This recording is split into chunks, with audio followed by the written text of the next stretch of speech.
सपा प्रत्याशी वीरेंद्र सिंह ने किया नामांकन, किया जीत का दावा। केंद्रीय मंत्री और बीजेपी सरकार पर बोला हमला।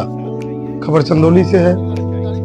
इंडिया गठबंधन और समाजवादी पार्टी की तरफ से पूर्व मंत्री वीरेंद्र सिंह ने चंदौली कलेक्ट्रेट पहुंचकर नामांकन किया। इस दौरान उनके साथ पूर्व मंत्री सुरेंद्र पटेल, प्रभुनारायण सिंह यादव और सपा जिलाध्यक्ष सत्यनारायण राजभर भी मौजूद रहे। आपको बता दें, नामांकन से पूर्व एक चुनावी सभा को संबोधित किया गया। इसके बाद सपा नेता कलेक्ट्रेट नामांकन करने पहुंचे। नामांकन के बाद बाहर निकलते ही समय मीडिया से बात करते हुए सपा प्रत्याशी वीरेंद्र सिंह ने कहा कि वो जीत के प्रति पूरी तरह आश्वस्त हैं। शिक्षा, स्वास्थ्य, बेरोजगारी और किसानों की समस्याओं के मामले में उनको जनता का भरपूर समर्थन मिल रहा है और वो ये चुनाव जरूर जीतेंगे। इसके साथ ही उन्होंने चंदौली से सांसद बीजेपी प्रत्याशी और केंद्रीय मंत्री डॉक्टर महेंद्र नाथ पांडे पर बड़ा आरोप लगाते हुए कहा कि पिछले 10 साल में उन्होंने कोई काम नहीं किया, जनता के दरवाजे नहीं गए और उन्होंने जन सरोकार का ऐसा कोई काम नहीं किया जिससे उनको जनता वोट देगी। इस दौरान उन्होंने भाजपा सरकार पर हमला बोलते हुए कहा कि विपक्ष के दबाने का काम बीजेपी सरकार कर रही है और जनता इस देखिए, सबसे पहले तो हमारा मुद्दा है चंदौली का विकास, नौजवानों का रोजगार और यहाँ पर जो बदहाली है उस बदहाली को दूर करने की। जनता पर क्यों भरोसा करें? हम जनता के बीच में जा रहे हैं, जनता खुद लड़ रही है।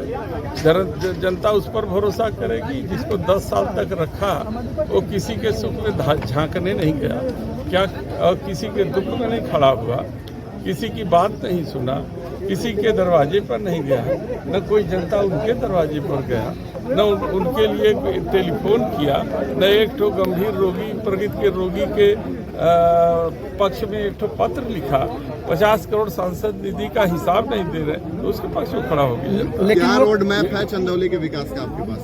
देखिए, जनता आशीर्वाद दे रही है। हम कोई नए जनप्रतिनिधि नहीं हैं। हम मंत्री रहते अपने क्षेत्र में विकास किए हैं और उसी तरीके से पूरी चंदौली का विकास हम करेंगे, जिसमें स्वास्थ्य, चिकित्सा और किसानों की स्थिति को सुधारने के लिए सिंचाई व्यवस्था और गांव की रोडों को ठीक करने के लिए, बच्चों की पढ़ाई के लिए, यहाँ तक कि जो माननीय राहुल गांधी जी और माननीय हमारे अखिलेश यादव जी ने जो मैनिफेस्टो दिया है उसमें किसानों के लिए उनके ऋण को माफ़ करने की बात की है और पहली कलम से 30 लाख नौजवानों को जो नौकरी देने की बात कही है। हम उस मुद्दे को देखेंगे। देखिए, हमने तय समय के अनुसार हम अपने समर्थकों के साथ डीएम कार्यालय के अंदर गए और अपना पर्चा दाखिल कर रहे थे। अभी एक सेट पर्चा हम दाखिल ही कर रहे थे, हमारी कार्रवाई पूरी ही नहीं हो पाई थी। तब तक जो है माननीय यहाँ के केंद्रीय मंत्री जो प्रत्याशी भी हैं, दबंगई दिखाते हुए, धौंस जताते हुए डीएम साहब के कमरे में घुस गए और शाहिद का हवाला देते हुए उन्होंने एक पर्ची डीएम के हाथों में जबरदस्ती थमा, एक सेट जो है जबरदस्ती थमा दिया। मेरा जहाँ तक जानकारी है, ये जो है कि आचार संहिता का घोर उल्लंघन है और इस तरीके की चीज दबंगई मैंने राजनीतिक जीवन में पहली बार किसी को देखा है। मैंने प्रधानमंत्री जी को भी पर्चा भरते हुए देखा है और प्रधानमंत्री जी जब एक निर्दल प्रत्याशी अंदर पर्चा भर रहा था 2014 में, तो पेड़ के नीचे कुर्सी लग गई, बैठ करके इंतजार किए, जब तक निर्दल प्रत्याशी भर के बाहर नहीं आया तब तक वो नहीं आए। लेकिन ये लोग इतने मद में चूर हैं और इस तरीके से हमारी निचली इकाई जो हमारे प्रधान हैं, बीडीसी हैं, हमारी जनता है, जिनके मतों की ताकत से ये आज मंत्री और विधायक एमपी बने हुए हैं, आज उन्हीं को डरवा रहे हैं। ये ऐसा हुआ डरा हुआ देश तो हमने कभी नहीं देखा है और इसलिए पूरे क्षेत्र की जनता इस बार मन बना लिया है इनको सबक सिखाने के लिए। शिकायत करेंगे आप इस बात की?